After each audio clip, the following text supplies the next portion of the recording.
नमस्कार, आप देख रहे हैं IBC 24। मैं हूं आप सभी के साथ रचना नितेश और मध्य प्रदेश के सबसे विश्वसनीय न्यूज चैनल पर अगले 24 मिनट में हम आपको दिखाएंगे मध्य प्रदेश में आज क्या कुछ खास हुआ। पूरी खबर 1 मिनट में, इसके साथ ही सुपर फास्ट अंदाज में 5 मिनट में 50 खबरें। तो चलिए शुरुआत करते हैं मध्य प्रदेश के नंबर 1 न्यूज बुलेटिन की।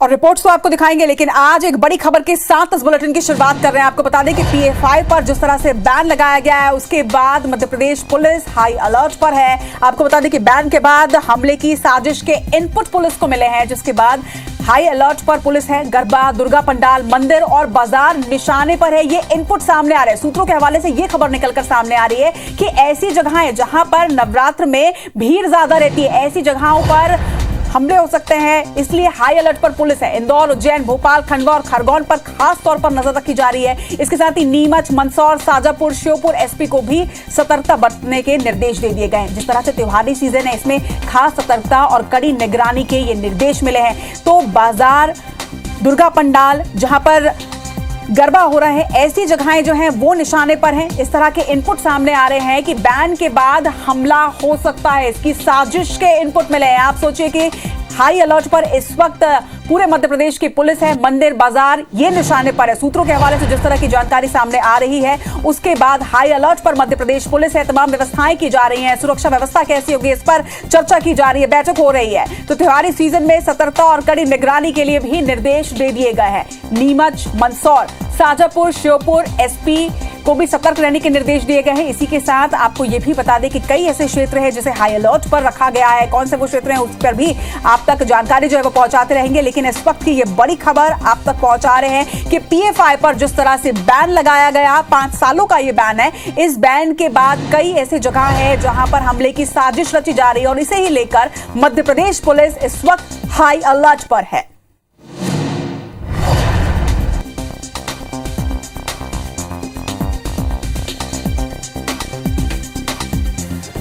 तो बैन के बाद किस तरह से हमले की साजिश के इनपुट पुलिस को मिले, और इस इनपुट के बाद पुलिस बेहद अलर्ट मोड पर है, क्योंकि कई क्षेत्र ऐसे हैं जो इस वक्त हाई रिस्क में है। नवरात्रि का त्योहार चल रहा है। ऐसे में अगर बात किया जाए गरबा जहां होता है उस एरिया की, या फिर दुर्गा पंडाल की, यहां पे हजारों की संख्या में लोग पहुंचते हैं। और निश्चित तौर पर अगर ऐसी जगहों पर जरा सी भी सुरक्षा में चूक हुई तो निश्चित तौर पर कोई परेशानी भी हो सकती है। और इसी को देखते हुए हाई अलर्ट पर पुलिस है। ज्यादा जानकारी के साथ हमारे सहयोगी शकील देवहर इस वक्त हमारे साथ जुड़ रहे हैं। शकील, किस तरह की जानकारी है आपके पास, क्या इनपुट मिले हैं और किन क्षेत्रों को हाई रिस्क पे रखा गया है?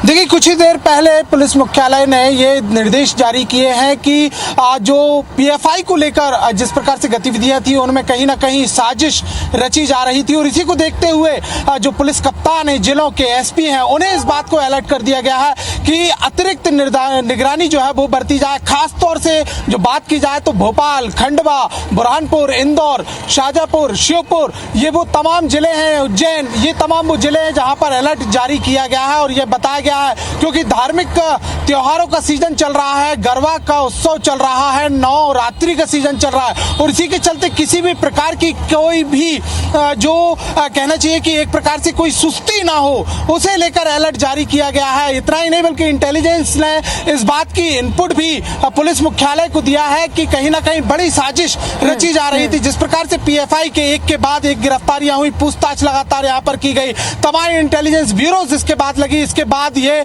जो सावधानी बरतने का जो इनपुट है वो जारी किया गया है, निर्देश दिए गए हैं। फिलहाल हम आपको तस्वीर दिखाते हैं कि ये तस्वीर है राजधानी भोपाल की बैरिकेडिंग हम आपको दिखा सकते हैं। ये प्रमुख मार्ग है, यहाँ पर पुलिस दिखाई दे रही है। और पुलिस की ऐसी भी बैरिकेडिंग नहीं है कि जो आमतौर पर दिखाई देती हो, लेकिन फिलहाल यहाँ पर पुलिस मुस्तैद है। और हम देख सकते हैं कि किस प्रकार से बैरिकेडिंग की गई। और यही स्थिति जो है लगभग 1 घंटे पहले पूरे राजधानी भोपाल में दिखाई दे रही। जितने भी जो प्रमुख मार्ग हम कहते हैं, जो प्रमुख रास्ते हैं, वहां पर पुलिस अब मुस्तैद हो चुकी है। साफ तौर पर अधिकारियों का यहाँ पर कहना है कहीं ना कहीं कि जिस प्रकार से इंटेलिजेंस का इनपुट मिला हुआ था, उनको ये निर्देश मिले हुए हैं। पुलिस मुख्यालय के सूत्रों का साफ तौर पर कहना है कि इंटेलिजेंस इस बात के इनपुट मिले थे कि कोई बड़ी साजिश जो है उसको अंजाम दिया जा सकता है। और इसलिए अब हाई अलर्ट पर आ रहा है। हालांकि जिन जिलों में खासतौर से निगरानी बरतने की बात कही गई है, वो ये वही जिले हैं जहां सिम्मी के गढ़ माने जाते हैं, या फिर अभी फिलहाल पीएफआई के जो लोग हैं वहां से गिरफ्तार किए गए हैं, उन्हें उठाया गया है। तो कुल मिलाकर देखा जाए तो जिस प्रकार से शाजापुर की हम बातचीत कर रहे हैं, भोपाल की, खंडवा की, मंदसौर की, श्योपुर की हम बातचीत कर रहे हैं, उज्जैन एक बड़ा गढ़ माना जाता है, इन जगहों पर अब हाई अलर्ट पर पुलिस नजर आ रही है। जी, तौर पर इस पर आप लगातार नजर बनाकर रखिएगा, क्योंकि उन्होंने जगह भी ऐसी चुनी हुई है जिस तरह के इनपुट नजर आ रहे हैं, क्योंकि लाखों की संख्या में नवरात्र में लोग बाहर निकलते हैं, चाहे वो मंदिर की बात हो, चाहे दुर्गा पंडाल हो या फिर गरबा उत्सव हो, इन जगहों पर लाखों की संख्या में भीड़ रहती है। ऐसे में एक बड़ा चैलेंज में पुलिस के लिए होगा सेफ्टी जो है। आप लगातार आपसे अपडेट लेते रहेंगे शकील। फिलहाल तमाम जानकारी के लिए आपका बहुत बहुत शुक्रिया। तो ये तो बात हुई इस वक्त के ब्रेकिंग की, लेकिन आपको बता दें कि पीएफआई के खिलाफ मिले टेरर फंडिंग और आईएसआई से कनेक्शन के सबूतों के बाद केंद्रीय गृह मंत्रालय ने पीएफआई को आतंकी संगठन घोषित कर बैन लगा दिया। इस पर एक रिपोर्ट देखिए। टेरर फंडिंग के सबूत मिलने के बाद गृह मंत्रालय ने पीएफआई के पर काट दिए। एमएचए ने पीएफआई को बैन कर दिया है। साथ ही इससे जुड़े 8 संगठनों पर 5 साल का बैन लगाया है। इसके बाद इंदौर में पुलिस ने पीएफआई और उससे जुड़े संगठनों के दफ्तर को सील कर दिया है। साथ ही दफ्तरों के बाहर पुलिस की तैनाती भी की गई। देश के लिए घातक था, समाज के लिए घातक था और उस पर प्रतिबंध लगाया, स्वागत योग्य कदम। जो बैन लगा है 5 वर्ष के लिए लगा है, ये हमेशा के लिए लग जाएगा। वहीं कांग्रेस पीएफआई पर बैन की टाइमिंग को लेकर सवाल खड़े कर रही है। कमलनाथ ने इसे सरकार का इंटेलिजेंस फेल्योर बताया है। अगर ये पहले से चल रही थी, आतंकवादी संस्थाओं से जुड़ी हुई थी, तो आप इतने साल क्या कर रहे थे? सांप्रदायिकता फैलाने के काम करते हैं, उनकी भी जांच होनी चाहिए और उन पर भी प्रतिबंध लगना चाहिए। जो बैन हुआ ये लेट है, ये इनकी इंटेलिजेंस फेल है। पीएफआई ने मालवा निमाड़ में अपना नेटवर्क फैला रखा है। एक जमाने में इस इलाके में सिमी भी सबसे ज्यादा एक्टिव था। ऐसे में एमएचए के एक्शन के बाद देश विरोधी गतिविधियों पर नकेल लगेगी। चलिए और अब रुक करेंगे मध्य प्रदेश की कुछ और अहम खबरों का। कांग्रेस के राष्ट्रीय अध्यक्ष की दौड़ में दिग्विजय सिंह का नाम भी अब शामिल हो गया है। दिग्विजय सिंह को आला कमान ने दिल्ली तलब किया है और इससे पहले कमलनाथ ने राष्ट्रीय अध्यक्ष की रेस से खुद को बाहर बताया। वहीं नरोत्तम मिश्रा ने खींचतान को लेकर दिग्विजय सिंह और कांग्रेस पर चुटकी भी ली। इस रिपोर्ट में देखिए। कांग्रेस के राष्ट्रीय अध्यक्ष पद के दावेदारों की लिस्ट में पूर्व सीएम दिग्विजय सिंह का नाम भी शामिल हो गया है। आला कमान ने दिग्गी को दिल्ली तलब किया। खबर है कि वो गुरुवार को नामांकन दाखिल कर सकते हैं। फिलहाल वो केरल में राहुल गांधी के साथ भारत जोड़ो यात्रा में है। तो दूसरी तरफ कमलनाथ ने खुद के राष्ट्रीय अध्यक्ष पद की दौड़ में शामिल होने से इनकार किया और एमपी पर ही फोकस करने की बात कही। मैंने पहले कहा था, मैं दिल्ली गया था, मैंने कांग्रेस अध्यक्ष सोनिया जी से कहा कि मैं मध्य प्रदेश नहीं छोड़ूंगा। कांग्रेस के राष्ट्रीय अध्यक्ष के चुनाव पर मचे घमासान को लेकर बीजेपी लगातार तंज कस रही है। अभी अध्यक्ष बनते हैं, सब बागी अध्यक्ष हो जाते हैं, सब बगावत करने लगते हैं। आज आप कांग्रेस की स्थिति का अंदाजा लगाओ कि कोई अध्यक्ष बनने पर ही राजी नहीं है। अब किसी नौसखिए को बनाने तो ही काम चल सकता है। कांग्रेस के राष्ट्रीय अध्यक्ष को लेकर सस्पेंस गुरुवार को खत्म हो जाएगा। तब तक तो सियासी अटकलें ही लगाई जा रही हैं। इधर मध्य प्रदेश में 2.5 साल से बीजेपी के नेता और कार्यकर्ता राजनीतिक नियुक्तियों का इंतजार कर रहे हैं, लेकिन उनका इंतजार है कि खत्म होने का नाम ही नहीं ले रहा और इसे लेकर कांग्रेस भी बीजेपी पर निशाना साध रही है।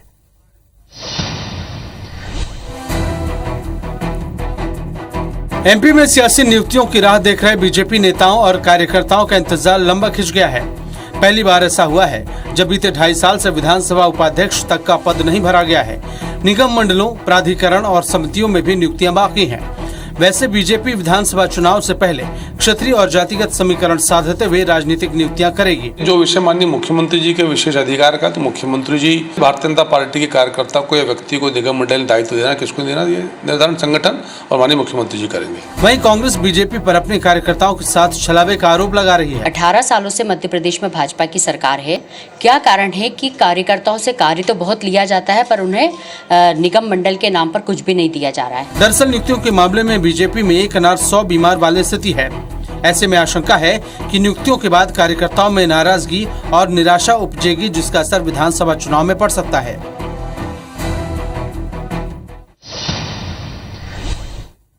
मध्य प्रदेश बीजेपी अपने अस्थायी कार्यालय में दशहरा तक काम शुरू कर देगी और इसके लिए नए अस्थायी परिसर में जोर शोर से काम भी चल रहा है। उधर अपने प्रदेश कार्यालय का वास्तु सुधारने में जुटी कांग्रेस बीजेपी के अस्थायी कार्यालय के लिए हो रहे खर्च पर सवाल उठा रही है। रिपोर्ट देखिए।